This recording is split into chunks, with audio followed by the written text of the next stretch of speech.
Welcome to पेल classes. I am Pradeep IITN। तो बच्चा देखो, हमारा जो लाइट का चैप्टर चल रहा है क्लास 10 का, उसमें हम एक पोर्शन एक तरह से कंप्लीट कर चुके हैं, that is related to spherical mirrors और रिफ्लेक्शन। इसमें हमने सारा डिस्कशन किया in detail, what is reflection, reflection का मीनिंग क्या है, क्यों ऐसा होता है, क्या टाइप्स है, स्फेरिकल मिरर के सारे केसेस देख लिए हमने, क्या इमेज फॉर्मेशन होता है, कैसे न्यूमेरिकल सॉल्व किए जाते हैं। ठीक है, नाउ अब हम जो पार्ट शुरू करने जा रहे हैं वो आप कह सकते हैं कि आपके चैप्टर का एक तरह से सेकंड पार्ट आता है, दैट इज रिफ्लेक्शन।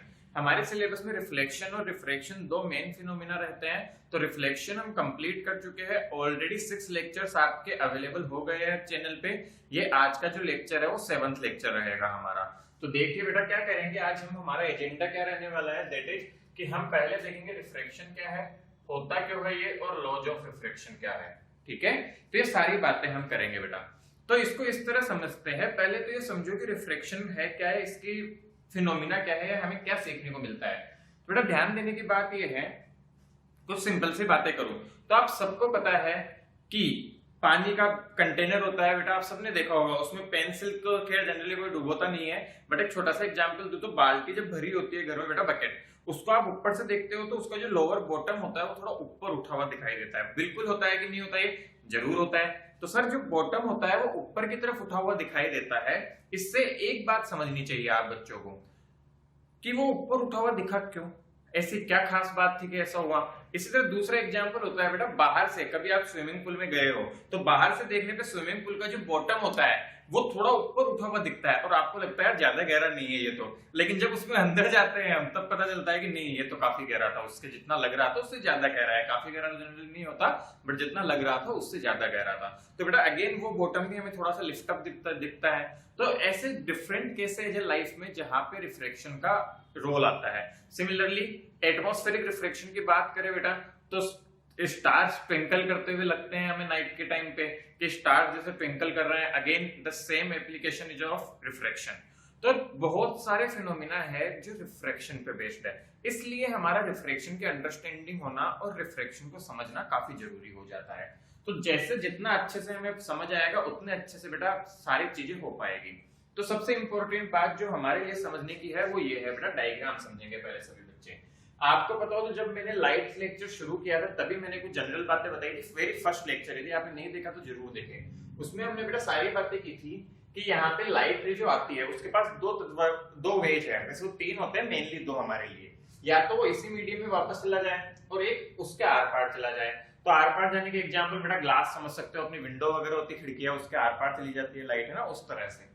तो यहाँ क्या होगा बेटा कि इसको हम बोलते हैं मीडियम 1। बेटा दोनों तरफ के मीडियम अलग अलग होते हैं तब पता चलता है ये। इस तरफ हम मान लेते हैं मीडियम 2। ठीक है, तो क्या हुआ समझे बेटा, यहां से लाइट आई और इधर चली गई। ध्यान से देखोगे तो आपको देखने से लग रहा होगा क्लियरली कि यहाँ पे जो लाइट एंगल बना रही है वो ज्यादा है, यहाँ पे बना रही है उससे। आने वाली लाइट नॉर्मल के साथ बेटा बड़ा एंगल बना रही है एज कंपेयर टू जाने वाली लाइन। तो ऐसा क्यों हुआ या क्या हुआ ऐसा कि इस तरह का बिहेवियर देखने को मिला। एक छोटी सी बात बताएं हम आपको, तो बेटा होता क्या है समझो। एक बिल्कुल बेसिक एग्जांपल से समझाना चाहूंगा। एक्चुअल में क्या हुआ कि लाइट अपने पाथ से बेंड हो गई, तो हम बोलते हैं बेटा लाइट का अपने पाथ से डेविएट होना ही क्या कहलाता है, रिफ्रैक्शन कहलाता है। लाइट जिस पाथ पे ट्रेवल कर रही है उस पाथ से डेविएट हो जाए सरफेस पे जहां 2 मीडियम सेपरेट होते हैं। जब एक से दूसरे मीडियम में लाइट एंटर करती है तो इस पाथ पे मान लो जा रही थी ऐसे और ऐसे हो गई लाइक दैट, तो पाथ यदि उसका चेंज हो जाए, पाथ डेविएट हो जाए, तो that is called as the refraction. तो ये बेटा रिफ्रैक्शन हुआ, यहाँ क्या हुआ, रिफ्रैक्शन। अब समझते हैं ऐसा हुआ क्यों। तो पहली बात समझो कि ऐसा हुआ क्यों, तो उसका समझते हैं कारण क्या है। एक छोटे से एग्जाम्पल से समझाना चाहूंगा, बहुत कॉमन एग्जाम्पल है। आपने देखा होगा कि हम गाड़ी चला रहे हैं बेटा, मान लो बाइक चला रहे हैं, स्कूटी चला रहे हैं, हमारा बाइक पे है और बाइक चलाते हुए जा रहे थे मस्त से एकदम बढ़िया। जैसे ही बाइक की स्पीड अच्छी थी, रोड थी बढ़िया, सडन आगे बेटा कुछ गड्ढे आ गए या मान लो कीचड़ आ गया। अब क्या हुआ, आपको सडन आ गया तो आप तो खुद तो उसको इतना कंट्रोल कर नहीं पाए, बट क्या हुआ जैसे ही वो गड्ढे पे गई या फिर कीचड़ में गई उसकी स्पीड कम हो गई। क्या होगी कि नहीं होगी, सोच के दिखाओ मुझे, सोच के बताओ बिल्कुल, कि जैसे ही बेटा स्पीड में, एक तो मेन रोड पे स्पीड कंसीडर करो, गड्ढे वाली रोड पे क्या स्पीड कम होगी, तुम नहीं भी करना चाहोगे तो इतना अच्छे से नहीं चलेगी। बिल्कुल फिक्स बात है कि नहीं है? बिल्कुल फैक्ट बात है सर ये तो ध्यान से देखो, तो हम इस तरह बोल सकते हैं कि जो प्लेन रोड थी वो बेटा क्या था कि वो एक ऐसा मीडियम था जहां हमारी गाड़ी जो थी वो तेज चल रही थी, और जहां पे बेटा टूटी फूटी रोड आ गई तो वो ऐसा मीडियम आ गया जहां पे हमारी गाड़ी धीरे चलने लगी। तो हम क्या डेविएट भी होते हैं पाथ से थोड़ा सा, यदि तेज स्पीड में जाएंगे और सडन वो आ जाएगा तो हमारा पाथ डेविएट होगा बेटा, जरूर हम आगे पीछे होंगे, ऐसा फैक्ट होता है। आप गाड़ी चलाते हैं आपको भी पता होगा, सडन यदि ब्रेक वगैरह कुछ लेते हो तो हल्का डेविएशन आता है, यदि ब्रेक भी लेते हैं तो ये फिनोमिना है, जल्दी जो आता है वो आता है क्या बेटा? रिफ्लेक्शन। तो होता क्यों है ये? लाइट की स्पीड में चेंज होने की वजह से। लाइट की स्पीड चेंज होती है एक से दूसरे मीडियम में जाने पे, तो इस वजह से रिफ्लेक्शन होता है।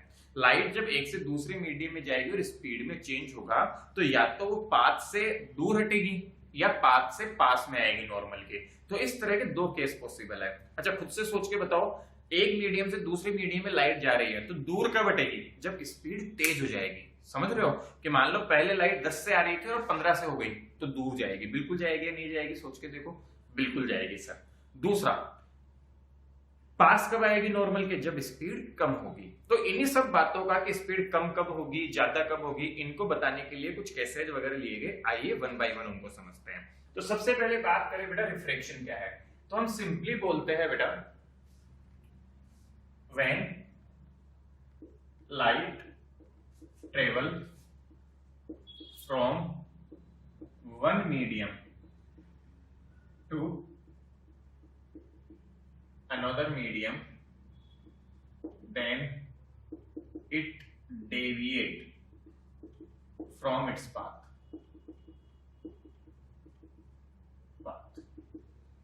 This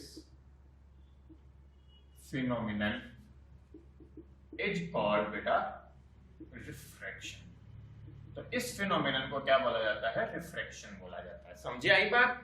क्या कि जब लाइट एक से दूसरे मीडियम में जाती है तो अपने पाथ से डेविएट हो जाती है, इसी फिनोमिना को क्या बोला जाता है? रिफ्रैक्शन बोला जाता है। ठीक है, तो बात आती है कि ऐसा होता किस वजह से है, या लाइट कब पास आएगी कब दूर जाएगी, वो सारी बातें आती है। तो पहले तो हम कारण देखते हैं बेटा क्यों होता है। आपसे पूछ दिया जाए रीजन क्या होता है रिफ्लेक्शन का, तो हम बोलते हैं बेटा light speed is different in different mediums. बेटा तो क्या लिखेंगे? Light speed is different in different mediums. तो डिफरेंट मीडियम्स में लाइट की स्पीड डिफरेंट होती है, हेंस ड्यू टू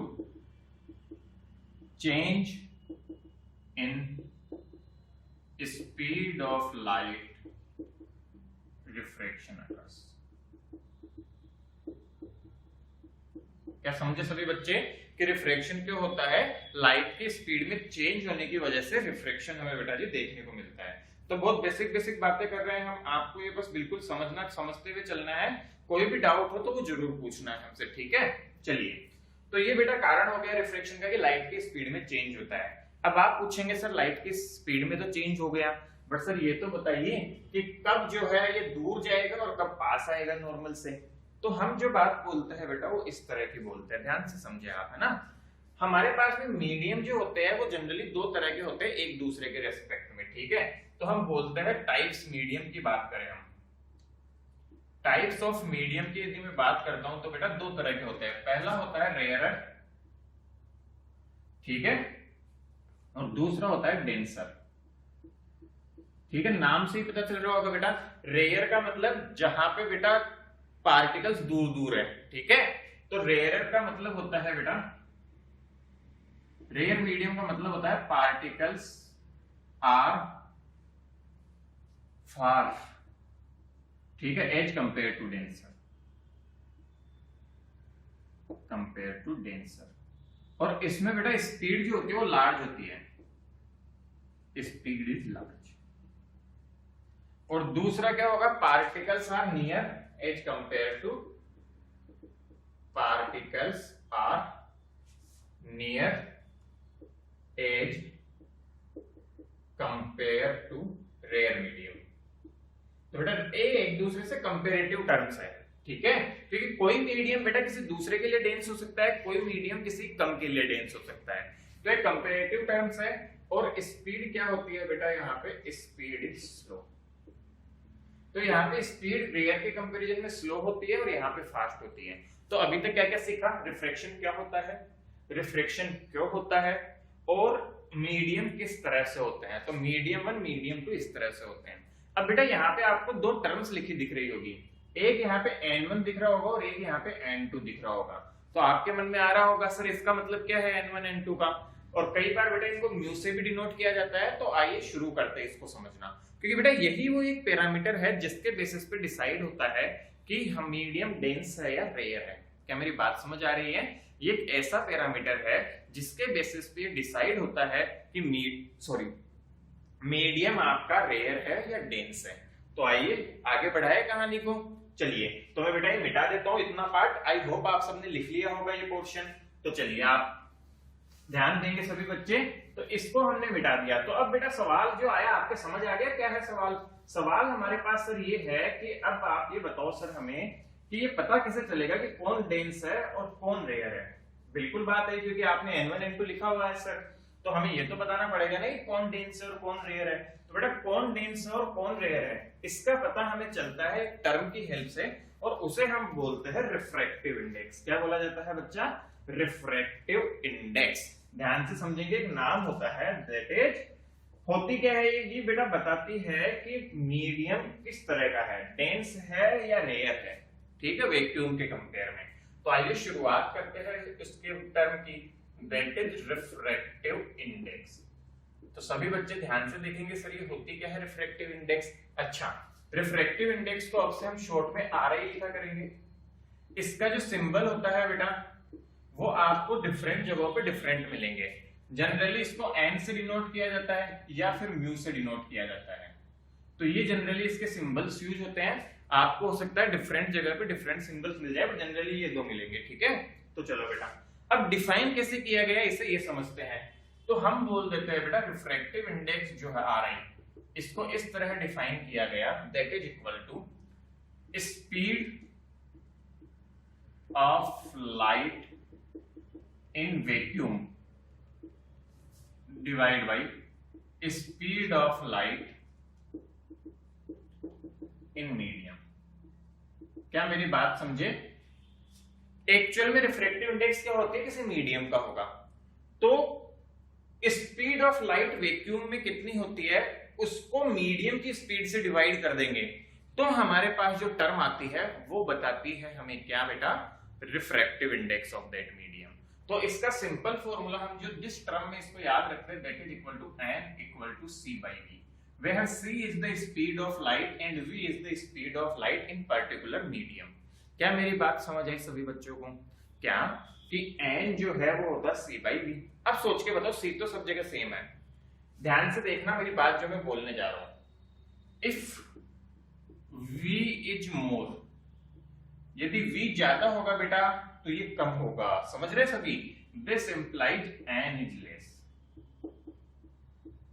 ठीक है, तो V ज्यादा होगी तो N कम होगा, और N कम होने का मतलब होता है रेयर मीडियम। तो अब आप समझ गए कि मीडियम रेयर या डेंसर कैसे पता चलेगा? जहां स्पीड ज्यादा होगी वो रेयर मीडियम होगा। अभी मैं आपको बिल्कुल प्रैक्टिकल लाइफ से इसको समझाऊंगा, टेंशन मत करो। और दूसरा एग्जांपल क्या आ जाएगा, V इज लेस, उल्टा कर दो इसका, this implies N is more, this implies dense medium. अब आपको एक बिल्कुल जोरदार एग्जांपल से समझाता हूं ये कि ये मतलब क्या हुआ इसका। ठीक है, तो देखे बच्चा ये रिफ्रैक्टिव इंडेक्स हो गई। अब एग्जांपल समझे। होता क्या है आप सबको याद पता होगा, मान लीजिए आपने सड़क से कभी हाईवे वगैरह पे जाते हो तो कई बार साइड में साइन बोर्ड लिखा आता है कि आगे आबादी क्षेत्र है, कृपया धीरे चले। सबने देखा होगा बेटा कि पॉपुलेशन ज्यादा है आगे तो धीरे चलाए गाड़ी को, या आपको बोला था धीरे चले, खुद भी कर लेते हो। एक छोटा सा एग्जांपल देता हूं। मान लो बिल्कुल खाली रोड है, मस्त जोरदार, बहुत कम ट्रैफिक, तो क्या आपकी गाड़ी जो होती है तेज चलाते हैं आप? और चलती भी है। आपके खुद के दिल में क्या, चलाने वाले के मन में बेटा अपने आप एक्सेलरेटर पे पैर जाता है, खाली है आराम से चला, है ना। एक वहीं पे बहुत ट्रैफिक और भीड़ भाड़ वाला इलाका है तो आपकी गाड़ी ऑटोमेटिकली स्लो हो जाएगी, आपकी स्पीड ऑटोमेटिकली स्लो हो जाएगी। तो जहां बेटा समझो, जहां भीड़ भाड़ है वहां स्पीड कैसी होती है, स्लो। जहां भीड़ भाड़ है, डेंस का मतलब भीड़ भाड़ वाली जगह, डेंस का मतलब क्या होगा बच्चा, भीड़ भाड़ वाली जगह। तो जहां भीड़ भाड़ है वहां स्पीड स्लो है, या जहां स्पीड स्लो है वहां भीड़ भाड़ है। दोनों बातें बोल सकता हूं कि नहीं। दूसरा केस देख, वेलोसिटी ज्यादा है मतलब लोग कम है, जगह खुली है मतलब रेयर है, मतलब कि भीड़ भाड़ कम है। समझे बात को। तो ये मतलब है बेटा, उसी से बनाया गया है। तो सेम लाइट के साथ होता है। यदि बेटा मीडियम के पार्टिकल्स बहुत पास पास होंगे, पास पास है पार्टिकल्स मतलब डेंस मीडियम है, मतलब डेंस मीडियम हो गया तो क्या हुआ कि स्पीड धीरे होगी। अच्छा, अच्छी बात है सर। और पार्टिकल्स दूर दूर है तो स्पीड ज्यादा होगी। अब आप खुद बताओ मुझे, मैं बात करूं air, glass, sorry air, water और ग्लास, किसका रिफ्रैक्टिव इंडेक्स ज्यादा होगा? सोच के बताओ। मैं यहां पे लिखता हूं एन एयर, एन वाटर और एन ग्लास। किसका ज्यादा होगा सोच के बताए बच्चा। सर आप बोलोगे सर जिसमें पार्टिकल्स बहुत ज्यादा पास पास में होते हैं उसका रिफ्रैक्टिव इंडेक्स ज्यादा होता है, और जिसमें पार्टिकल्स दूर दूर उसका रिफ्रैक्टिव इंडेक्स कम। तो दूर दूर कहां, एयर में, पास सबसे पास कहां, ग्लास में। तो ऑर्डर क्या हो जाएगा। वैसे आपको जनरली इनकी वैल्यूज भी बेटा याद में रखनी है, यदि याद रख सके तो बहुत अच्छी बात होगी। एयर का अप्रोक्सीमेटली हम 1 ले लेते हैं रिफ्रैक्टिव इंडेक्स, वाटर के लिए approximately it is 4/3 and glass के लिए अप्रोक्सीमेटली इट इज 3/2। ठीक है, तो इस तरह अप्रोक्सीमेट ध्यान रखें, बाकी क्वेश्चंस में दी होती है वैल्यू हमें, है ना। तो इस तरह का कंसेप्ट आया। तो क्या आपको कंसेप्ट क्लियरिटी हुई? क्या है कंसेप्ट? कॉन्सेप्ट इज दिस कि रिफ्रैक्टिव इंडेक्स बेटा डिसाइड करता है कि मीडियम कैसा है, डेंस मीडियम है या रेयर मीडियम है, और उस मीडियम से क्या खास बात हो सकती है या क्या रिलेटेड है उससे। ठीक है, तो कब स्पीड ज्यादा होगी, कब स्पीड कम होगी, ये सब बात आपको पता चल गई। तो यहाँ पे बताओ, मान लो मैं यहां बोल दूं बेटा कि इधर v1 स्पीड है और इधर v2, तो क्या आप बता सकते हो v1 v2 में क्या रिलेशन है? डायग्राम देख के सिंपल सी बात है कि यहाँ पे रे की स्पीड, क्योंकि ये रेयर मीडियम है बेटा, n1 कैसा है, रेयर है यहाँ पे, और n2 कैसा है, डेंस मीडियम है। तो आप फटाफट से बोल सकते हो कि सर v1 जो है वो ग्रेटर देन है v2 से। ठीक है बच्चा, तो ये सारा डिस्कशन हमारा हो गया, और ये इससे पता चलता है हमें। ठीक है, तो मैं इसको मिटा दूं। अच्छा, डायग्राम देख के कैसे पता चला मुझे डेंस है या रेयर, उसकी भी अभी बात करेंगे हम। आगे बढ़ाते हैं पहले कहानी को। तो बेटा इसको हम हटा रहे हैं, आप आई होप कि आपने लिख लिया है। तो बेटा आप देखो डायग्राम देख के कैसे पता चलता है, तो इसके लिए हमारे पास आता है लॉज ऑफ रिफ्रैक्शन। तो अब बेटा शुरुआत करते हैं हम लॉज ऑफ रिफ्रैक्शन की। लॉज ऑफ रिफ्रैक्शन हम जब समझ जाएंगे तो हम ये भी समझ जाएंगे कि कब बेटा ये दूर होगा, कब ये पास होगा, और कब क्या बिहेवियर होगा, वो सब हमें अच्छे से समझ में आ जाएगा एक बार हमें लॉज ऑफ रिफ्रैक्शन समझ में आ जाएंगे तो। ठीक है, चलिए तो समझदारी को आगे बढ़ाते हैं हमारी। And now the next topic is laws of refraction. यहां पे बेटा एक बहुत इंपॉर्टेंट लॉ आएगा, दैट इज वेरी इंपॉर्टेंट। पहला तो बिल्कुल सेम है जैसा हमारे रिफ्लेक्शन के लिए होता था, मैंने वहां आपको डिटेल में समझाया था। यहां पे हम क्या बोलते हैं, incident ray, reflected, sorry refracted, क्या आएगा बेटा, refracted ray and normal lie in same plane. तो ये आ गया था हमारा किसके लिए, नॉर्मल के बात के लिए, कि क्या रहता है बेटा रिलेशन इनमें। तो जैसा मैंने आपको रिफ्लेक्शन में समझाया था कि इंसिडेंट रे, रिफ्लेक्टेड रे और normal lie in same plane, उसी तरह यहां पे भी होगा कि incident ray, refracted ray and normal lie in same plane. Second law बेटा इसका बहुत ज्यादा इंपॉर्टेंट है, that is also called Snell's law. ठीक है, स्नेल्स लॉ भी कहलाता है बेटा। ये क्या होता है समझो, ये लॉ ये बोलता है हमें n1 sin i is equal to n2 sin r। ठीक है, r और i आपको पता चल रहा होगा, i और r को क्या बोलते हैं भी समझेंगे बेटा। वह n1 जो है रिफ्रैक्टिव इंडेक्स मीडियम 1 का, sin i, i क्या है बेटा, i is angle of incidence, angle of incidence, angle of incidence, और r क्या है, angle of refraction, angle of refraction. तो ये रिश्ता है बेटा इनमें, एंगल ऑफ इंसिडेंस और एंगल ऑफ रिफ्रैक्शन का रिश्ता क्या है, ये है। सो I and R,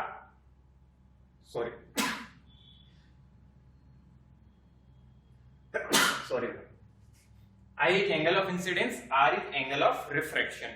तो ये बेसिक पता चल गया आपको क्या मीनिंग है इसका। चलो बच्चों अब कहानी को आगे बढ़ाएं। तो ये रूल हमें मतलब क्या हुआ इसका समझते हैं।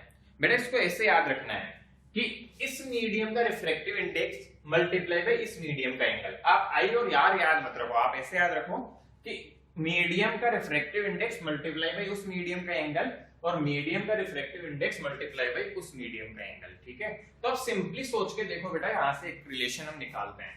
इसको मैं यहां से बेटा ऐसे लिख सकता हूं, n1 upon n2 equal to, या फिर ऐसे मत लिखो, यही से बेटा समझते हैं हम। यदि मैं मान लो आपको बोल दूं n1 लेस देन n2, यदि n1 n2 से छोटा है तो बेटा इन दोनों टर्म्स को बराबर होने के लिए, मेरी बात ध्यान से सुनना, यदि n1 n2 से छोटा है बट ये दो चीजें बराबर है, तो ये दो बराबर कब होंगी? क्या नेसेसरी हो जाएगा sine i must be greater than sine r? सोच के देखो बेटा, छोटा गुणा बड़ा, छोटा गुणा बड़ा कैन बी इक्वल टू बड़ा गुणा छोटा, बिल्कुल हो सकता है। तो यहां से ये कंडीशन आती है कि यदि छोटा है तो ये बड़ा होगा, और यहां से मैं बोल सकता हूं बेटा angle i greater than angle r. क्या समझे बच्चा कि जो मीडियम रेयर होगा उसका एंगल बड़ा होगा। समझ आई बात? जो मीडियम कैसा होगा, रेयर मीडियम होगा, उसका एंगल भी बड़ा होगा। काफी इंपॉर्टेंट और काफी अच्छा कंसेप्चुअल कंसेप्ट कि मीडियम रेयर होने पे एंगल जो होगा उस मीडियम का वो बड़ा होगा, और मीडियम डेंस होने पे एंगल जो होगा उस मीडियम का वो छोटा होगा। क्या सब बच्चे समझ पा रहे हैं इस बात को? तो क्या क्या रूल्स हो गए? पहला तो प्लेन में लाई करता है, दूसरा रूल आगे स्नेल्स लॉ जो भी कहता है n1 sin i equal to n2 sin r, n1 sin i equal to n2 sin r। ठीक है बेटा, तो यहां से हमें एक और बात पता चली कि n1 लेस देन n2 होगा तो sin i greater than r होगा। यहाँ पे बेटा आपको दो बहुत इंपॉर्टेंट पॉइंट बताने जा रहा हूं मैं, वो सभी बच्चे हमेशा याद रखेंगे, ये हमें हमेशा फिनोमिनन एक्सप्लेन करने में काम आएगा। तो पहला इंपॉर्टेंट पॉइंट पूरा दिमाग में हमेशा रहना चाहिए, और एक दूसरे के उल्टे ही है वैसे देखे तो। When light travel from rare to dense medium, dense medium, it moves towards normal। मतलब क्या बात हुई बेटा, जब रेयर से डेंस में जाएगी तो मूव करती है नॉर्मल की तरफ। ठीक है, इसी का उल्टा रूल, तो बेटा ये सब सेम चलेगा। व्हेन लाइट, ठीक है, व्हेन लाइट ट्रेवल फ्रॉम, अब उल्टा कर देंगे इसका, dense to rare, rare medium, it move away, it move away from normal.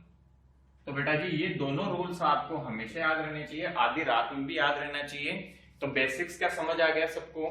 क्या स्नेल्स लॉ है, और स्नेल्स लॉ का इंटरप्रिटेशन कि किस तरह से आप स्नेल्स लॉ को इंटरप्रेट कर सकते हो, what is the meaning of इसका, स्नेल्स लॉ से समझ में क्या आता है, कब ये एंगल छोटा होगा कब बड़ा होगा, सारी बात बता सकते हो। और याद करने के लिए मैं दोनों स्टेटमेंट याद रखेंगे कि डेंस से रेयर में लाइट जाएगी तो नॉर्मल की तरफ मूव करेगी, और रेयर से डेंस में, डेंस से रेयर में जाएगी तो नॉर्मल से रेयर से डेंस जाएगी तो नॉर्मल की तरफ, और डेंस से रेयर जाती है तो नॉर्मल से अवे मूव करती है। तो ये सारे कंसेप्चुअल डिस्कशंस हमने किया आज यहाँ पे इससे रिलेटेड। तो हमने क्या क्या देख लिया, रिफ्रैक्शन होता क्या है, रिफ्रैक्शन क्यों होता है, अच्छा रिफ्रैक्टिव इंडेक्स क्या है, कौन डिसाइड करता है कि मीडियम रेयर है या डेंसर है। आपको दो रिफ्रैक्टिव इंडेक्स दे दी जाए तो क्या आप बता देंगे कि कौन सा रेयर है कौन सा डेंसर है? बिल्कुल बता देंगे सर। क्या आपको रे डायग्राम बनाने को बोल दिया जाए तो भी क्या बना देंगे हम? बिल्कुल बना देंगे सर। तो ये सारी बातें समझ में आनी चाहिए, क्योंकि हमें रूल्स पता है सर तो हम बना देंगे। रूल्स ध्यान में रखने की तो बात है, और ये रूल हमेशा ध्यान में रखना है, this is very very important. अब इस पे जो हमारा न्यूमेरिकल्स का पार्ट होगा, जो भी मेनली न्यूमेरिकल होंगे इस पोर्शन पे, वो सारे न्यूमेरिकल्स और इससे रिलेटेड कुछ और एक्स्ट्रा नॉलेज रिफ्रैक्टिव इंडेक्स में। बेटा रिफ्रैक्टिव इंडेक्स में भी हम रिलेटिव रिफ्रैक्टिव इंडेक्स बोलते हैं, वो क्या होती है, उसका क्या रिलेशन होता है रिफ्रैक्टिव इंडेक्स के साथ में, ये सारी चर्चाएं हम करेंगे नेक्स्ट लेक्चर में। तो आप कमेंट सेक्शन में मुझे जरूर बताएं कि आज का रिफ्रैक्शन का इंट्रोडक्टरी लेक्चर आपको कैसा लगा। यदि आपको कोई भी कंसेप्ट नहीं समझ में आया है तो प्लीज वो भी बताएं, क्योंकि आई बिलीव आपको समझ नहीं आ रहा है तो कहीं ना कहीं मेरी कमी रह रही है, तो मैं उसे इंप्रूव जरूर करूंगा। थैंक्स।